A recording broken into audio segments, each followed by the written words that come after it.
If I didn't have this filter and I wanted to shoot the way I was shooting right now, this is what you guys would be looking at.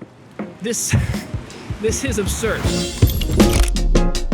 I think one of the most overlooked things when it comes to creating video content with whether it's an actual camera or just a phone is the lighting and using filters to help adjust and kind of combat the light. So using filters was actually something that I put off for a really long time for some reason. When I first started trying to create videos, it was just something that I thought I could get by without. And I mean, yes, you can, and I did, but my stuff didn't look near as good as it did once I actually started finally using filters and started finally understanding what they do and the different kinds and how it can help you get the most out of your camera without having to sacrifice other settings. So in this video, we're going to talk about why filters still matter. We're going to go over two of the most popular ones, your polarizer and your variable ND filter. Lastly, we'll still go over their limitations and why you still want to make sure that you fine tune everything in your camera before you just consider these filters to be a slap it on band-aid fix for everything. But so the reason that filters still matter is that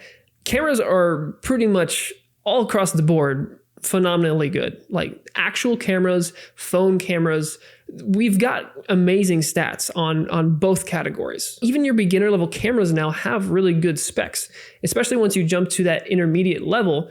You have basically everything that you need. 4K 120 is like intermediate level now. 10-bit is like intermediate level now. So we've got phenomenal devices. We've got phenomenal cameras that can do great things. But so if you're filming outside, which a lot of what you'll be creating, it just depends on what you do as a creator, what kind of content you are filming and what you're into. But a lot of the times you find yourself outside. I find myself outside. And the biggest thing isn't the limitation of the camera, because like I said, the cameras are phenomenal. It is control. It is controlling that giant sun in the sky that causes so many problems. Trying to control the light, your motion blur, reflections, glare. There's so many things that you have to make sure you optimize and that you have to account for when you're just going out running, gunning, and not in a controlled environment. Without filters, you are forced to compromise. You are forced to compromise your settings, whether that's shutter speed, really dialing your ISO down, stopping down your aperture, not being able to get the separation, the depth that you want. It causes problems. And those problems almost always result in an amateur looking finished product. I'm going to go over your variable ND filter and your polarizer. And conveniently enough, I have one that is both of those things all in one. This is the V2 magnetic hybrid VND CPL filter from Freewell. Freewell was kind enough to send this out to me. It's been a handful of weeks ago. I've been testing it, using it. I absolutely love this thing. So I'm using this as an example for this video specifically. This isn't a sponsored video by any means, but it works so good and I've been enjoying it and it works perfectly for today's topic. So let's start with the variable ND filter. What even is a variable ND filter? Well, an ND filter, and a neutral density filter, is essentially just something that lets you stop down your light that's coming into your camera from the outside world without having to compromise your settings. So the biggest advantage there is going back to what I was saying earlier. You don't have to stop down your aperture. You can stay as wide open. So say you had a 2.8 or a 1.8, but you're outside and the sun is blaring and you're trying to shoot at 24 frames a second. So your shutter speed should stay at that 1/48th, 1/50th of a second. But it makes it hard because that usually ends up being extremely bright. And you can't really pull that off unless you're in a studio setting with lighting and a controlled environment. But that is where your ND filters come in. And specifically, a variable ND filter is just one that has multiple stops. So this one, for example, from Freewell is a 3 to 7 stop. They make single stop neutral density filters, but usually you'd want to go with a variable ND because it gives you so much more flexibility and it just frees up that run and gun style for you. But if you're at that 1.8 aperture and it's blaring outside, you can essentially just take your filter and stop it down however many stops that you need to. You can see with the arrow indication, as you stop down, just check your light meter. Once you're at 0, you're essentially good to go. Think of it as sunglasses for your camera. So then what is a polarizer? Because it sounds like that the neutral density filter is doing the majority of the work by being able to stop down, right?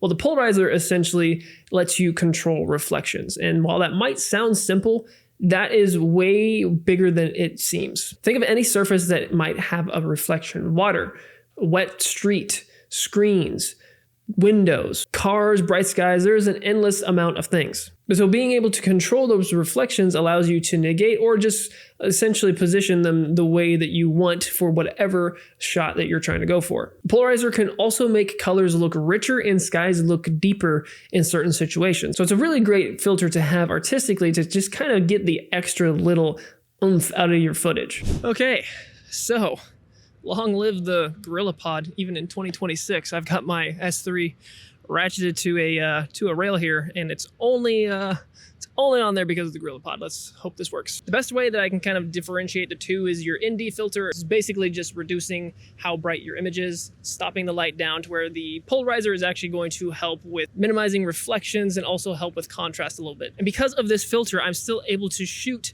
at a very low shutter speed, still be able to shoot wide open so I can get the maximum bokeh out of my lens. That's why it's so crucial to have some kind of filter that allows you to do that so you can still get the most out of your lens and your camera. If I didn't have this filter and I wanted to shoot the way I was shooting right now, this is what you guys would be looking at.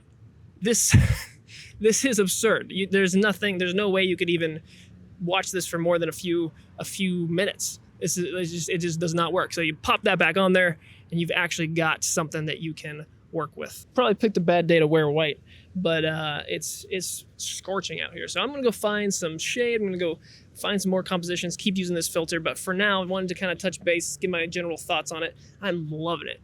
Absolutely. Freewell, you knocked it out of the park with this one. The way this one specifically works is that your VND is the top ring here, and then you take the full filter in your hand and you rotate that to control the polarization. What's also nice about this filter specifically is that it's magnetic, and it has a magnetic system when it comes to mounting your lenses, which is super cool because it's not necessarily threaded to a specific millimeter size. You get your step up, step down rings for your lenses, but then those all have the same size for the actual filter that can just pop on. And I love that. I love magnetic systems like this, and I think every single company, every single filter should do it.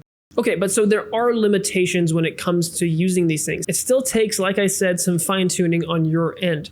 Understanding when to use a filter and when not to. You can't just slap the filter on and expect it to magically fix your scene, because every shot is exposed differently. Some shots outside might not need a filter. Some would, and it just kind of takes knowing when to do that, and that's just practice. The more reps you get, the more you shoot, the more clips that you overexpose, underexpose, the better you'll get. You also have to watch out for color shift. So unfortunately, super cheap filters tend to have some pretty rough color shift, and they can completely change the tone of your footage depending on what kind of glass or what kind of coating that company used. That's why you can see some filters that are hundreds of dollars, because generally they have some pretty good glass that they use that helps minimize that color shift. I've also had some create weird artifacts, and that whether it's just like a dirty filter or just something between the glass of the ND and the polarizer, I don't know.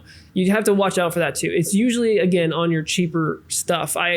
Rule of thumb, I don't tend to spend under $100 on a VND, because that's just kind of like the threshold. Anything over $100 usually has some pretty good quality to it. Anything under, I have come into contact with some issues. Not saying that's the case for all of them out there, but that's just kind of my own rule of thumb. But so super useful, amazing tool these filters are, but still have to watch out. They have limitations, and you still have to fine tune.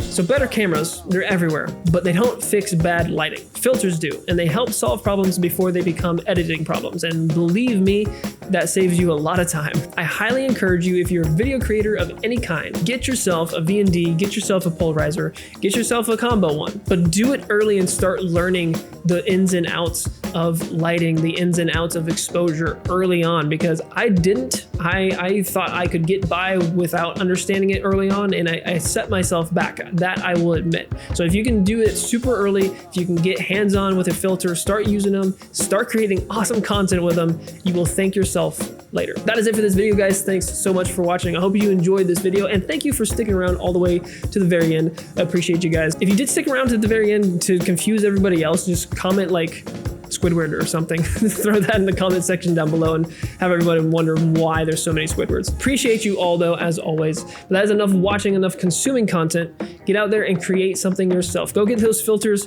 start making some banger videos. I'll see you all in the next one.